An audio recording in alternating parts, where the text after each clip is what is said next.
Baik Bapak Ibu sekalian, kita dengarkan paparan dari Ibu Lana yang akan membahas mengenai peran LPS dalam pembentukan LPP.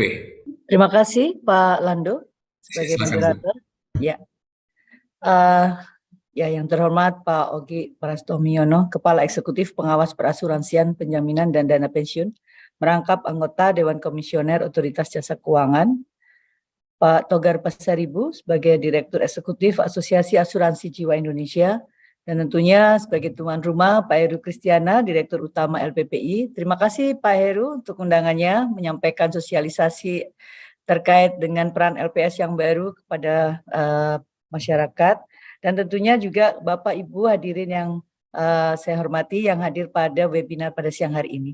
Oh ya, sebelumnya saya sampaikan juga bahwa saya ditemani oleh Pak Ridwan Nasution. Pak Ridwan ini sebagai Kepala Kantor untuk Manajemen Strategi dan Kebijakan di Lembaga Penjamin Simpanan, yang sebetulnya kamus tentang penjaminan asuransi ini nanti ada di beliau. Beliau ini kamus berjalan Bapak Ibu, semoga nanti pertanyaan-pertanyaannya bisa dijawab dengan lebih baik oleh Pak Ridwan. Baik. Bismillahirrahmanirrahim. Assalamualaikum warahmatullahi wabarakatuh. Salam sejahtera, Om Swastiastu, Salam Namo Buddhaya, salam kebajikan untuk Bapak Ibu yang semuanya hadir pada kesempatan siang hari ini. Kami terima kasih sekali lagi kepada LPPI yang telah mengajak LPS pada kesempatan webinar siang hari ini terkait penyampaian mandat baru LPS sebagai penjamin polis asuransi di Indonesia. Tadi sudah disampaikan juga oleh Pak Ogi terkait dengan nantinya LPS dan OJK akan terus berkomunikasi untuk bagaimana mematangkan proses pelaksanaan dari penjaminan polis asuransi ini. Jadi kami saat ini masih terus berkomunikasi dengan Pak Ogi. Tapi sementara Pak Ogi, kita bocorannya jangan disampaikan dulu barangkali ya Pak ya. Ya, walaupun sudah ada hal-hal yang tentunya kita akan lakukan sesuai dengan undang-undang yang dimandatkan kepada LPS. Bagaimana Bapak Ibu ketahui, di awal tahun 2023, tepatnya tanggal 12 Januari tahun 2023, boleh ke slide pertama ya, LPS mendapat mandat terkait dengan penjaminan polis asuransi. Walaupun secara keseluruhan undang-undang itu tidak hanya membahas tentang LPS, tapi juga tentang perubahan di Bank Indonesia, perubahan di OJK, namun dari sekitar 500 lebih halaman di undang-undang tersebut, itu separuhnya tentang LPS. Dan diantaranya tadi ya terkait dengan penjaminan polis asuransi. Tujuan dari undang-undang ini kita ketahui untuk pengembangan dan penguatan sektor keuangan. Ya, Undang-Undang P2SK. Selama ini kita ketahui sektor keuangan kekuatannya banyak di perbankan, dominasinya ada di sektor perbankan. Namun kita lihat memang bahwa sektor asuransi seperti tadi disampaikan oleh Pak Oki sebetulnya membuka ruang bahwa semakin kuat sektor keuangan kita ditopang tidak hanya oleh perbankan tapi juga oleh industri asuransi, tentu akan semakin baik. Nah, tapi tentunya sebagaimana tadi Pak Landu sampaikan dan juga diawali oleh Pak Heru bahwa kepercayaan masyarakat ini perlu dibangun untuk terus-menerus percaya terhadap produk-produk asuransi. Nah, perubahan dari artinya mandat tersebut kemudian diberikan kepada LPS untuk kita bisa melaksanakan fungsi penjaminan terhadap polis asuransi. Sebelum itu Bapak Ibu sedikit menyampaikan bahwa LPS awalnya dibentuk melalui Undang-Undang Nomor 24 Tahun 2004 tentang LPS. Ya, ini muncul karena ada kita ketahui mungkin Bapak Ibu masih ingat di tahun 97 ada sekitar 16 bank yang dilikuidasi waktu itu ya karena kita mengalami krisis keuangan dan kemudian merembet kepada bank-bank yang lain yang cukup besar. Nah, dari peristiwa itu kita melihat bahwa kepercayaan masyarakat itu menjadi sangat-sangat penting untuk dibentuk ya. Nah, melalui apa bisa diyakinkan masyarakat bahwa menyimpan uang di bank itu aman, menyimpan uang di bank itu tidak perlu khawatir. Kalau ada 1-2 bank yang nantinya harus kita katakan sebagai bank gagal, tidak perlulah masyarakat itu mengambil uangnya beramai-ramai seperti tahun 97-98 menjadi semacam ras di perbankan. Nah, disitulah muncul kebutuhan untuk penjaminan terhadap simpanan nasabah. Kemudian dibentuklah LPS di tahun 2004 melalui Undang-Undang Nomor 24. Namun dalam perkembangannya kita ketahui bahwa sektor keuangan itu harus dijaga stabilitasnya. Kalau ada terjadi suatu hal, misalkan krisis ekonomi, kemudian ada masalah di perbankan, maka ini juga harus diperkuat lagi dengan undang-undang yang lain. Jadi LPS mendapat tambahan terkait perubahan Undang-Undang Nomor 9 tahun 2016 tentang pencegahan dan penanganan krisis sistem keuangan. Nah, di sini ada penjaminan terhadap kalau bank itu mengalami masalah krisis. Nah, amit-amit kita tentu nggak ingin kejadian itu terjadi. Nah, terakhir, sebagaimana tadi saya sampaikan, ada Undang-Undang Nomor 4 tahun 2023, utamanya ada terkait program penjaminan polis. Nah, ini perkembangan dari undang-undang yang membentuk LPS dan yang terbaru tadi, Nomor 4 tahun 2023 tentang program penjaminan polis. Boleh lanjut di halaman berikutnya? Bapak Ibu sekalian, kami mendapat mandat ini untuk mempersiapkan selama 5 tahun ke depan. Jadi di dalam undang-undangnya disebut dalam jangka waktu 5 tahun. Tidak maksimal 5 tahun, tetapi memang 5 tahun. Kenapa harus 5 tahun? Karena memang di dalam menyiapkan proses ini, itu membutuhkan tentunya waktu dan kita komunikasi nanti secara intensif dengan OJK terkait perusahaan-perusahaan asuransi yang bisa menjadi peserta di dalam penjaminan polis asuransi ini. Nah, kita coba lihat di sini di slide nomor selanjutnya, yaitu nomor 3 ini ya, terkait dengan penjaminan polis tadi, PPP ini, program penjaminan polis, tentunya bertujuan untuk melindungi pemegang polis. Sama seperti waktu LPS pertama kali dibentuk, adalah tujuannya untuk memberikan perlindungan kepada nasabah. Nah, ketika dalam proses LPS berkembang, nasabah mulai terus memupuk keyakinannya, dan ini bisa kita lihat, walaupun di Amerika kita ketahui ada krisis, bukan krisis, maaf, ada satu bank, ya Silicon Valley Bank, yang waktu itu mengalami suatu masalah, ternyata tidak berdampak sama sekali terhadap perekonomian, terhadap Indonesia, terhadap nasabah di Indonesia. Mereka tidak ada kekhawatiran bahwa, oh nanti jangan-jangan Indonesia kena nih. Nggak ada sama sekali Bapak Ibu. Jadi kami melihat bahwa keyakinan nasabah ini tadi memang harus dibentuk, harus diberikan satu kepastian melalui produk hukum. Nah, dengan PPP ini, ya program penjaminan polis, tujuannya adalah melindungi pemegang polis, memberikan perlindungan kepada tertanggung dan peserta dari perusahaan asuransi atau perusahaan asuransi syariah yang dicabut izin usahanya. Ya. Nah, beberapa waktu memang ada kasus kan kita ketahui perusahaan asuransi yang dicabut izin usahanya. Nah, tetapi ke depannya tentunya dengan adanya PPP ini harapannya nasabah atau pemegang polis ini tidak perlu merasa khawatir karena polisnya pada ketentuan tertentu pastinya akan dijamin seperti itu. Nah, nantinya setiap perusahaan asuransi atau perusahaan asuransi syariah wajib menjadi peserta PPP. Tetapi dalam kepesertaan program penjaminan yang pertama kali ini nanti tentu perusahaan asuransi dan perusahaan asuransi syariah ini wajib memenuhi persyaratan tingkat kesehatan tertentu.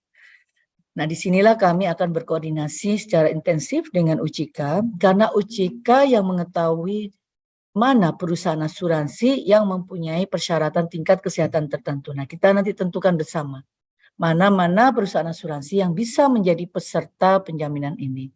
Dan dalam proses ke depannya, dengan adanya proses penjaminan ini, harapannya perusahaan asuransi yang lain yang mungkin belum siap ya untuk bisa menjadi peserta pada tahun 2028 nanti, itu terus berkembang, terus memastikan dirinya, terus memperbaiki kapitalnya, permodalannya, tata kelolanya, yang nantinya juga akan diawasi terus oleh OJK, bisa menjadi peserta penjaminan polis ke depannya. Dan kami berharap semua nanti bisa masuk, tapi dengan ketentuan memenuhi persyaratan tingkat kesehatan yang tertentu.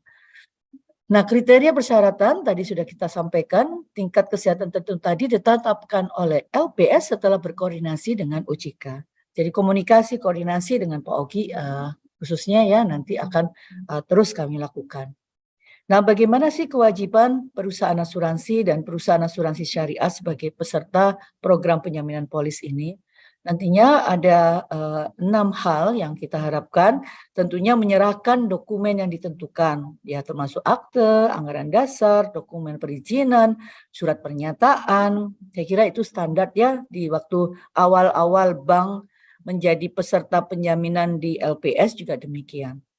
Nah, ini mungkin Bapak Ibu juga harus mempersiapkan ya, bagaimanapun juga tentunya kan LPS ini sama seperti asuransi Bapak Ibu juga ya. Jadi harus ada iuran yang dibayarkan kepada LPS. Nah, meliputi ada 2, Bapak Ibu, ada iuran awal kepesertaan dan iuran berkala. Namun saat ini kami belum bisa tentukan berapa besarnya. Kalau Bapak Ibu tanya, kita belum bisa jawab. Karena terus kami pelajari. Nah, beberapa lembaga penjamin simpanan di luar negeri itu juga mempunyai fungsi yang sama seperti LPS saat ini, yaitu sebagai penjamin dana nasabah perbankan dan juga menjamin penjaminan polis itu ada di Korea Selatan, ada di Malaysia, dan ada di Kanada. Ya, di Kanada itu punya 2 lembaga penjamin simpanan. Ada Kanada yang Toronto dan ada Kanada yang Quebec. Nah, yang punya program penjaminan asuransi ini adalah Kanada yang Quebec. Nah, kita sedang pelajari terus bagaimana sih formulasi di dalam menghitung iuran ini dengan mitra kita yang di luar negeri maupun juga nanti dengan OJK, karena kan OJK yang tahu nih batas kemampuan dari teman-teman di asuransi. Nah, yang ketiga tentunya menyampaikan laporan secara berkala, di perbankan juga demikian, setiap bulan harus ada laporan dan juga ada laporan yang sifatnya harian. Kita punya sistem di perbankan saat ini yang kita namakan single customer review. Mungkin ke depannya dalam waktu setelah PPP ini beroperasi secara lebih baik, nanti kita akan siapkan juga program yang platform yang bisa secara otomatis perusahaan asuransi menyampaikan laporannya juga kepada LPS, tentunya dalam kapasitas kebutuhan data yang dibutuhkan oleh LPS. Ya, sama seperti sekarang perbankan juga memberikan data kepada OJK, memberikan data juga kepada LPS. Tapi tentunya ke data yang mana? Data yang memang dibutuhkan oleh LPS. Yang keempat adalah menyampaikan data, informasi, dan dokumen yang dibutuhkan dalam penyelenggaraan penjaminan polis. Nah, ini tadi sedikit banyak sudah saya singgung. Kedepannya barangkali tadi kita bisa akan lakukan secara digitalisasi supaya penyampaian data ini menjadi lebih up to date, bisa langsung dari perusahaan asuransi kepada LPS. Kemudian menempatkan bukti kepesertaan di dalam kantor usaha perusahaan asuransi syariah atau tempat lainnya. Yang terakhir adalah memenuhi ketentuan program penjaminan polis. Nah, ini terkait dengan tadi yang di atas, terkait kriteria persyaratan tingkat kesehatan tertentu yang akan ditetapkan bersama antara LPS dan OJK. Oke, lanjut ke halaman berikutnya. Jadi apa saja ya? Apakah semua asuransi akan dijamin oleh LPS? Nah, secara undang-undang tidak, Bapak Ibu, karena masih terbatas ya. Perusahaan asuransi seperti apa yang akan bisa masuk di dalam program penjaminan? Jadi program penjaminan polis ini hanya menjamin unsur proteksi dari produk asuransi pada lini usaha tertentu. Program asuransi sosial dan program asuransi wajib dikecualikan dari program penjaminan polis. Jadi memang masih terbatas Bapak Ibu, tapi mudah-mudahan ketika nanti perusahaan asuransi ini sudah kuat, ya sehat, maka bisa saja kebutuhan untuk lebih besar bisa saja terjadi. Ya, tapi tentunya saat ini undang-undangnya hanya mencakup PPP yang menjamin, PPP ini hanya menjamin unsur proteksi. Nah, lini usaha tertentu yang masuk di dalam program penjaminan polis dan pengecualian program asuransi sosial dan asuransi wajib nanti akan diatur di peraturan pemerintah. Nah, siapa yang membuat peraturan pemerintah adalah Kementerian Keuangan. Tentunya dengan mendapatkan masukan-masukan dari OJK, dari LPS juga. Nah, ini belum apa namanya istilahnya belum benar-benar jejak ya Bapak Ibu ya, yang dimaksud di dalam konteks ini. Nanti peraturan pemerintah lah yang akan memberikan guidelines yang lebih detail terkait dengan lini usaha tertentu yang masuk di dalam PPP ini. Nanti sudah sampaikan, tentunya harus membayar iuran, ada iuran awal dan ada iuran berkala yang ditentukan dalam pembayarannya ada 2 kali dalam 1 tahun. Yang pertama 1 Januari sampai 30 Juni dibayarkan maksimum 31 Januari 1 Juli sampai 31 Desember yang dibayarkan maksimum 31 Juli. Tapi Bapak Ibu nggak usah khawatir karena ini kan baru akan efektif pada tahun 2028, 12 Januari 2028 Bapak Ibu. Jadi saat ini sih belum bayar ya, jadi nggak perlu khawatir dulu. Nah, bagaimana mekanisme penjaminan polis ini? Pelaksanaan penjaminan polis nantinya kalau ada perusahaan asuransi yang gagal, gitu ya, maka untuk polis asuransi yang masih aktif atau belum berakhir, penjaminan polis bisa dilakukan dengan cara mengalihkan portofolio polis tersebut atau memberikan pengembalian hak pemegang polis tertanggung atau peserta. Nah, dalam konteks yang kedua di sini LPS akan memberikan pengembalian atas besarnya polis tersebut. Nah, LPS juga mencarikan perusahaan asuransi yang mau menerima pengalihan tersebut. Nah, ini tugas LPS di dalam konteks pelaksanaan penjaminan polis tadi. Nah, yang kedua, untuk klaim polis asuransi yang disetujui oleh perusahaan asuransi dan perusahaan asuransi syariah atau LPS, penjaminan polis dilakukan dengan melakukan pembayaran klaim penjaminan. Nah, ini juga terkait di nomor 1 bagian 2 ada pengembalian atas klaim penjaminan. Seperti yang dilakukan juga oleh LPS sekarang, ketika ada satu bank gagal, maka LPS membayar klaim atas dana nasabah yang memenuhi ketentuan. Ya, ada persyaratan tentunya. Nah, batas maksimal penjaminan polis juga nanti masih akan diatur di dalam peraturan pemerintah. Jadi ini saya kira masih sebagai suatu hal yang sangat prematur ya. Memang belum diolah betul nanti dalam peraturan pemerintah. Nah, kita sedang mengumpulkan semua informasi-informasi di dalam konteks kita menyampaikan yang nanti sebagai bagian dari peraturan pemerintah. Nah, bagaimana sinergi LPS dan OJK dalam menyelesaikan perusahaan asuransi dan perusahaan asuransi yang bermasalah. Jadi dalam hal ini tentunya OJK sebagai otoritas yang mengawasi perusahaan asuransi, maka OJK lah nanti yang menentukan pemberitahuan penetapan status pengawasan atas perusahaan asuransi dan perusahaan asuransi syariah. Sama seperti sekarang juga di perbankan Bapak Ibu, yang menentukan bank ini nanti harus diserahkan kepada LPS adalah OJK. Apakah kemudian bisa disehatkan? Juga OJK. Jadi kami sebagai lembaga yang bersinergi dengan OJK, tentunya pengawasan OJK menjadi informasi yang pertama yang akan kita lakukan dalam konteks melakukan program ini. Dalam melakukan langkah persiapan ya, kemudian OJK tadi kan menyerahkan ya status pengawasannya dan bagaimana LPS selanjutnya melakukan. LPS berwenang melakukan pemeriksaan terhadap perusahaan asuransi dan perusahaan asuransi syariah. LPS berwenang untuk melakukan due diligence terhadap misalkan neraca keuangan perusahaan asuransi dan perusahaan asuransi syariah. Nah, selain itu tentu OJK juga memberikan data terkait informasi perusahaan asuransi dan perusahaan asuransi syariah. Karena kadang-kadang due deal-nya itu dilakukan pada misalkan 1-2 bulan sebelum perusahaan ini dinyatakan dicabut izin usahanya. Nah, tentu ada perubahan selama 1-2 bulan tersebut terkait dengan kondisi keuangan. Nah, inilah OJK lah yang punya data tersebut sehingga ketika pada saat melakukan persiapan terhadap pencabutan izin usaha, OJK akan menyerahkan data terkini terkait perusahaan asuransi tersebut.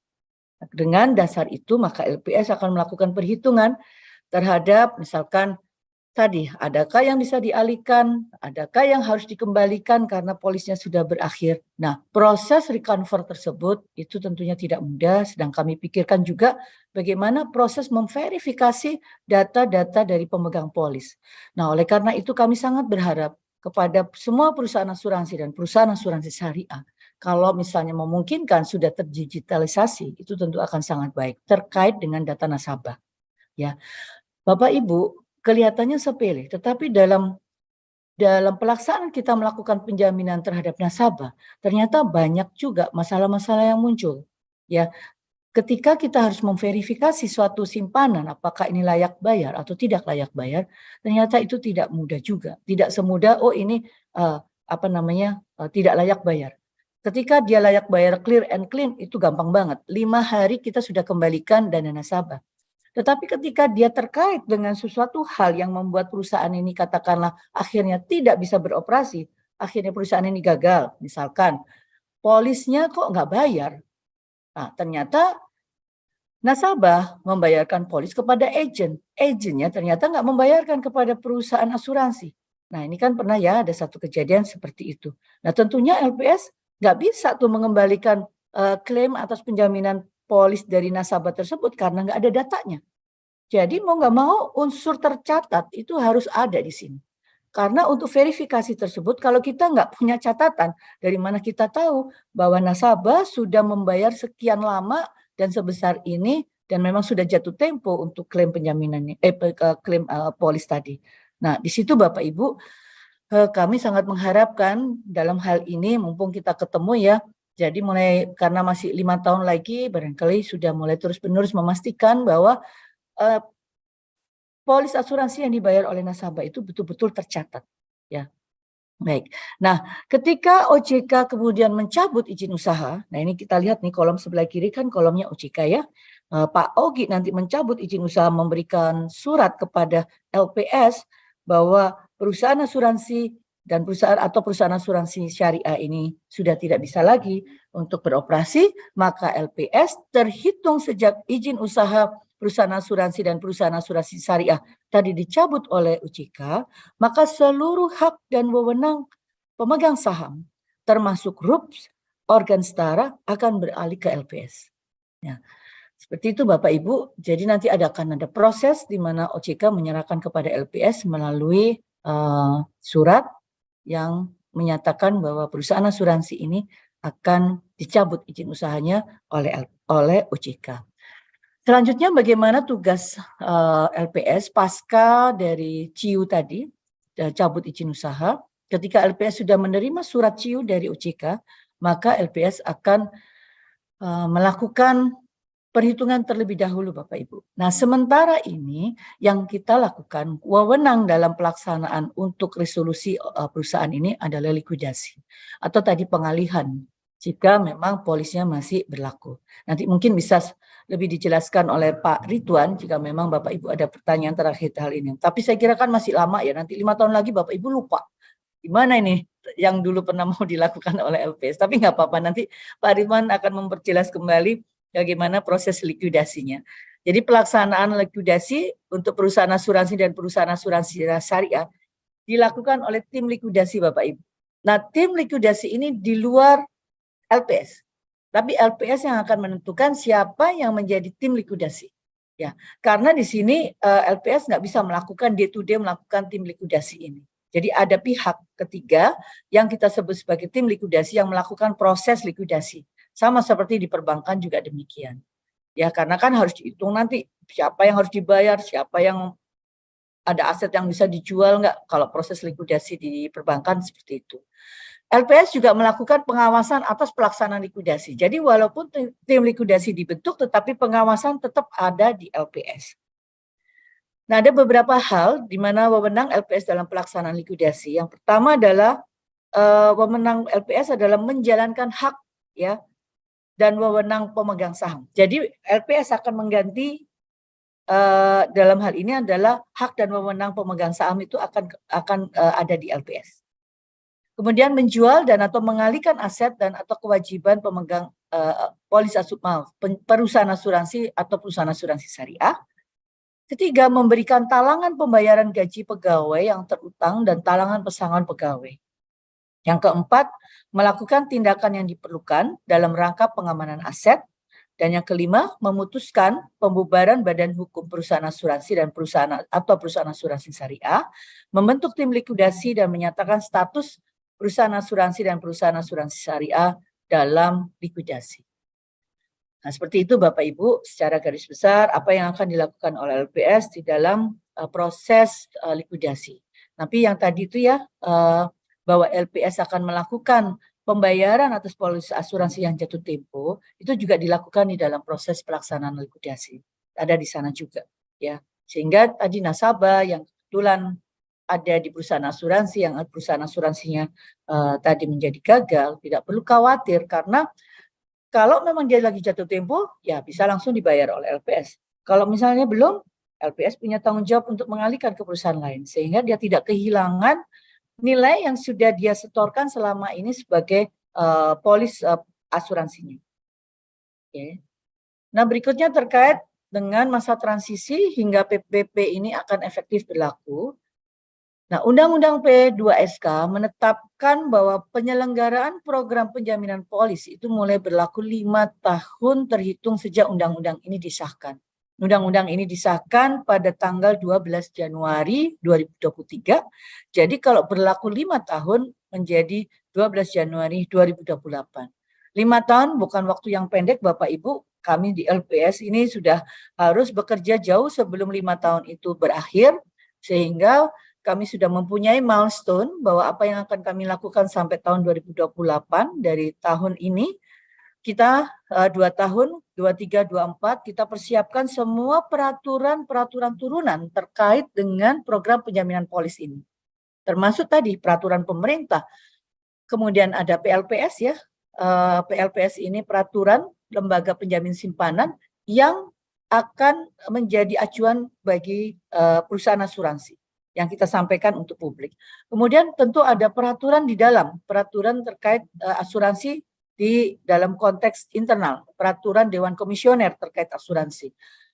Nah, nanti tentu ada aturan-aturan turunan lainnya. Nah, itu harus kami persiapkan maksimal 2 tahun, 2024 sudah harus selesai. 2025 sampai dengan 2028 tentu kita persiapkan SDM-nya bagaimana. Seperti tadi disampaikan oleh Pak Ogi, mencari aktuaris itu susah. Ya, kita pernah juga mendapatkan masukan dari lembaga-lembaga pendidikan yang terkait dengan asuransi. Nah, ini saat ini nampaknya padahal sedikit ya orangnya, tetapi mungkin sulit ya pelajarannya. Jadi nggak banyak peminatnya. Kami pernah bertanya kepada Mas Magister Manajemen di UI, saat ini ya tahun lalu ya kami itu bertanya, itu drop yang cukup signifikan, kurang lebih dari 50% turunnya mahasiswa yang tertarik untuk mengambil aktuaria. Nah, ini merupakan suatu kesempatan sebetulnya dalam hal ini lembaga-lembaga pendidikan termasuk juga LPPI ya, Pak Heru ya. Saya nggak tahu apakah Pak Heru LPPI ini boleh nanti memberikan pendidikan terkait dengan asuransi nih Pak. Kalau bisa Pak, tentu akan sangat membantu LPS nih Pak Heru. Karena kita ketahui SDM di sektor asuransi ini sangat terbatas, aktuarianya juga sangat terbatas. Ya, jadi proses untuk kita membentuk SDM mulai tahun 2000, sebetulnya dari tahun sekarang sih Bapak Ibu kami sudah melakukannya, tetapi secara milestone kami sudah harus siap di tahun 2025 sampai nanti 2028. Nah, demikian kira-kira mudah-mudahan 5 tahun ini bisa kita selesaikan secara efektif dan efisien, dan nanti ketika program penjaminan polis ini efektif berlaku, kita semua sudah siap. Tidak hanya OJK yang siap, LPS juga siap, dan industri juga siap, Bapak Ibu. Jadi kalau tanpa industri kita nggak mungkin juga. Kalau industri nggak siap, ya tentunya program ini hanya akan terbatas dinikmati oleh perusahaan-perusahaan yang sehat saja. Oleh karenanya saya dalam kesempatan ini mengajak Bapak Ibu yang ada di industri, yuk kita rame-rame bersama-sama bersinergi untuk memperkuat industri asuransi ini. Supaya sektor keuangan secara keseluruhan tidak hanya perbankan, tapi asuransi juga kuat. Saya yakin masyarakat juga akan terbantu confidence-nya kalau kita bisa menunjukkan penguatan sinergi di dalam program penjaminan polis yang mudah-mudahan nanti bisa efektif efektif terjadi di tanggal 12 Januari 2028. Jadi tidak lagi bisa mundur ya Bapak Ibu, sebagaimana dulu Undang-Undang Asuransi seharusnya tahun 2014 sudah ada, tapi mundur sampai sekarang. Insya Allah ini bisa betul-betul kita laksanakan. Mohon kerjasamanya, dan juga tentunya Pak Ogi kita bisa duduk terus ya Pak Ogi ya, untuk menguatkan sektor industri asuransi. Demikian, mudah-mudahan apa yang saya sampaikan ini bisa memberikan gambaran secara garis besar apa yang akan dilakukan LPS. Memang belum detail, tetapi saya kira ini sudah mencakup sebagian besar dari apa yang sedang kita rancang, ya garis besar yang sedang kita rancang di LPS. Mohon maaf jika ada salah kata. Terima kasih. Wabillahi taufik walhidayah. Wassalamualaikum warahmatullahi wabarakatuh.